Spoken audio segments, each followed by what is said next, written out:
এটি একটি বাংলা খবরের চ্যানেল। খবর দেখতে হয়, না হলে পিছিয়ে পড়তে হয়। সঠিক খবর দেখার জন্য আপনারা এখন দেখছেন খবর 48 ঘন্টা। লোকসভা নির্বাচন এখনও পর্যন্ত ঘোষণা করেনি নির্বাচন কমিশনার, কিন্তু তার আগেই মার্চ মাসের 1 তারিখ থেকে পশ্চিমবাংলার বিভিন্ন জেলায় কেন্দ্রীয় বাহিনী পাঠিয়ে দিয়েছে নির্বাচন কমিশনার। তারা এসে রুট মার্চও করছে, কিন্তু তারা যেসব স্কুল কলেজে রয়েছে সেই সব স্কুল কলেজের পঠন পাঠন বন্ধ হয়ে গেছে। শনিবার বারুইপুর থানার অন্তর্গত বারুইপুর সীতাকুণ্ড পল্লী উন্নয়ন সংঘের পরিচালনায় এক রক্তদান শিবির হয়। সেখানে পশ্চিমবাংলার কৃষিমন্ত্রী শোভনদেব চট্টোপাধ্যায় আসে। তাকে সাংবাদিকরা এই কেন্দ্রীয় বাহিনী নিয়ে প্রশ্ন করলে তার তীব্র প্রতিক্রিয়া জানান। তিনি ঠিক কী বলেছেন তা শুনুন একমাত্র খবর 48 ঘন্টার পর্দায়। নতুন নতুন খবর দেখার জন্য এই চ্যানেলটিকে সাবস্ক্রাইব করুন।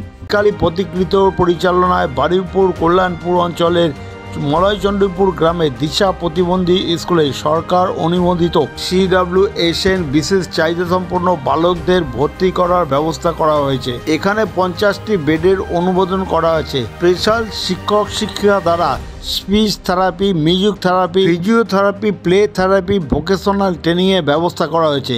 এছাড়া থাকছে সুষম খাদ্য ও নিয়মিত চিকিৎসা ব্যবস্থা। আর দেরি কেন, বিশেষ চাহিদা সম্পন্ন বালকদের এই স্কুলে ভর্তি করার আহ্বান করা হচ্ছে। স্কুলের কর্তৃপক্ষ আপনার বাচ্চাকে সমাজে মূল স্রোতে ফিরিয়ে আনার অঙ্গীকার করছে। আমাদের ফোন নম্বর স্ক্রিনে দেওয়া আছে। পীরখালী প্রতিকৃত পরিচালনা দিশা প্রতিবন্ধী স্কুলে বারুইপুর ব্লকের কল্যাণপুর অঞ্চলে চণ্ডীপুর গ্রামে সরকার দ্বারা অনুমোদিত হয়েছে 50 বেডের CWSN বাচ্চাদের বয়েজ হোম। এখানে বাচ্চাদের যেমন নিয়মিত থাকার ব্যবস্থা থাকছে, speech therapy, occupation therapy, play therapy, vocational therapy, গান, নাচ, কোনো বিশেষ শিক্ষক শিক্ষিকা দ্বারা এগুলো করানো হবে। অন্যদিকে থাকছে তাদের সুচিকিৎসা ব্যবস্থা, সুষম খাদ্যের ব্যবস্থা। এখানে ভর্তি হতে গেলে কত টাকা লাগে? স্বল্প মূল্যে। তো মাসিক মাইনে এখানে থাকবে। আপনার নাম? আমার নাম মধুসূদন মণ্ডল।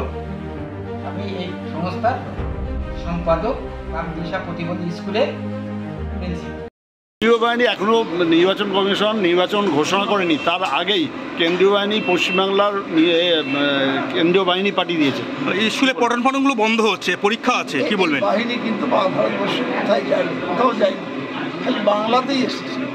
অর্থাৎ ভারতবর্ষের মাটিতে যেখানে যেখানে বিরোধী শক্তি আছে, আমার একটু আগে বক্তৃতা করে এলাম এই কথাটাই, সমস্ত বিরোধী শক্তিকে চূর্ণ করে দিয়ে একটা একতান্ত্রিক সরকার গঠনের চেষ্টা চলছে, প্রেসিডেন্সিয়াল ফর্ম অফ গভর্নমেন্ট তৈরি করার চেষ্টা চলছে এবং বিরোধীদের একদম স্তব্ধ করে দেওয়ার চেষ্টা চলছে। মানে ইলেকশন কমিশন ঘোষণা করলো না তার আগে পশ্চিমবঙ্গের স্কুলগুলো ঢুকে পড়লো, স্কুল বন্ধ, সমস্ত স্কুলগুলো বন্ধ হয়ে যাচ্ছে, পড়াশোনা বন্ধ হয়ে যাচ্ছে। এটা দেশের প্রধানমন্ত্রীর কাজ হলো? দেশের প্রধানমন্ত্রীর কাজ হলো যে কিনা সবসময় বড় বড় কথা বলে মোদিকা কি একটা গ্যারেন্টি? কোন গ্যারেন্টি? তুমি এডুকেশন নষ্ট করে দেবে। কি টাকা পর্যন্ত কম দিচ্ছে, 1200 কোটি টাকা কম দিচ্ছে, স্বাস্থ্যের টাকা কম দিচ্ছে, শিক্ষার টাকা কম দিচ্ছে, 100 দিনের টাকা আটকে রেখে দিয়েছে, আবাসের টাকা আটকে রেখে দিয়েছে। কেন? এটি ওনার নিজের কোম্পানির টাকা।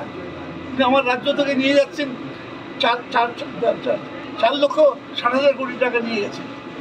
তার বিনিময়ে আমার যে শেয়ারটা, সেই শেয়ারটা আটকে রেখে দিয়েছে।